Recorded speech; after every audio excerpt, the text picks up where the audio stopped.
बिस्मिल्लाहिर्रहमानिर्रहीम अस्सलाम वालेकुम वरहमतुल्लाहि वबरकातुहू। तो आज हम अपने किचन में बनाने जा रहे हैं आलू की चटनी। ये चटनी बहुत कम टाइम में बहुत ही फ्लेवरफुल बनती है। चटनी फ्लेवरफुल कैसे बनानी है ये मैं आपको वीडियो में आगे चल के बताऊंगी। सो आपने वीडियो को स्किप करके नहीं देखना है। तमाम टिप्स एंड ट्रिक्स मैं आज की वीडियो में आपको बताऊंगी बेस्ट चटनी बनाने के। और रेसिपी स्टार्ट करने से पहले जिन बहन भाई ने हमारे चैनल को अभी तक सब्सक्राइब नहीं किया है काइंडली जल्दी से सब्सक्राइब कर लें, और जिन्होंने पहले से किया हुआ उनके दिल की गहराइयों से शुक्रिया। आप हमारी दुआ में रहेंगे हमेशा।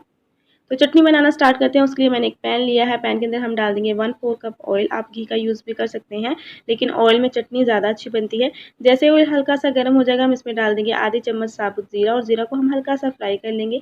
जैसे ही ज़ीरा फ्राई हो जाएगा हम इसमें डाल देंगे कुटा हुआ लहसुन, अदरक और हरी मिर्च। तो आपने लहसुन, अदरक और हरी मिर्च मस्ट ऐड करनी है। ये आपकी चटनी को बहुत ज़्यादा फ्लेवरफुल बना देगी, तो इसको आपने स्किप नहीं करना है। हाँ, ये हो सकता है कि आप लहसुन अदरक का पेस्ट और कुटी हुई हरी मिर्च ऐड कर सकते हैं। तो इसको हम चंद सेकंड के लिए फ्राई करेंगे। जैसे ही इसका कच्चापन खत्म होगा हम इसमें डाल देंगे बारीक चॉप किए हुए प्याज। तो मैंने 1 कटोरी प्याज इसके अंदर ऐड किए हैं। प्याज़ों को भी हम हल्का सा सौटे कर लेंगे, बहुत ज़्यादा फ्राई नहीं करना है प्याज़ों को। तो प्याज हमारे यहाँ पे सौते हो गए हैं, तो अब हम इसके अंदर ऐड कर देंगे कटे हुए टमाटर। तो मैंने 1 कटोरी भर के कटे हुए टमाटर लिए हैं। चटनी को फ्लेवरफुल बनाने के लिए इसके अंदर टमाटर जो हैं वो थोड़े से ज़्यादा जाते हैं, तो इसलिए मैंने 1 कटोरी भर के लिया है। आप यहाँ पे टमाटर की प्यूरी भी ऐड कर सकते हैं।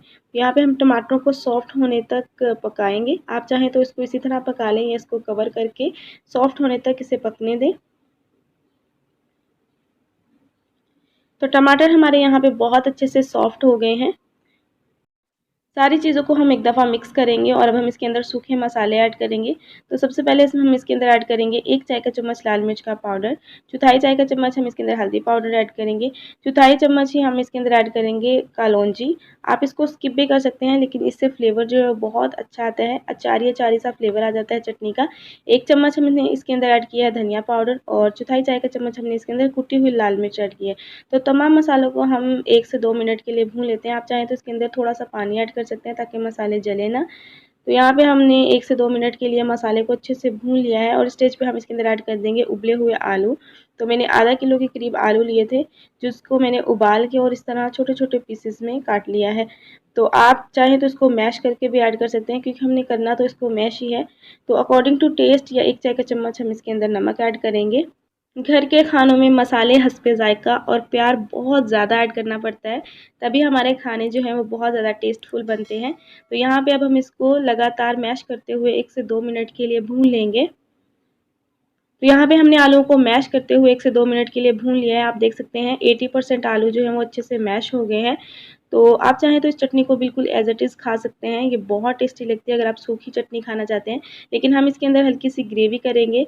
तो इसके लिए हम इसके अंदर पानी ऐड करेंगे। तो 1 गिलास पानी हम इसके अंदर ऐड करेंगे। आप चाहें तो इससे कम पानी भी ऐड कर सकते हैं, या इससे ज़्यादा पानी भी थोड़ा-सा ऐड कर लीजिएगा।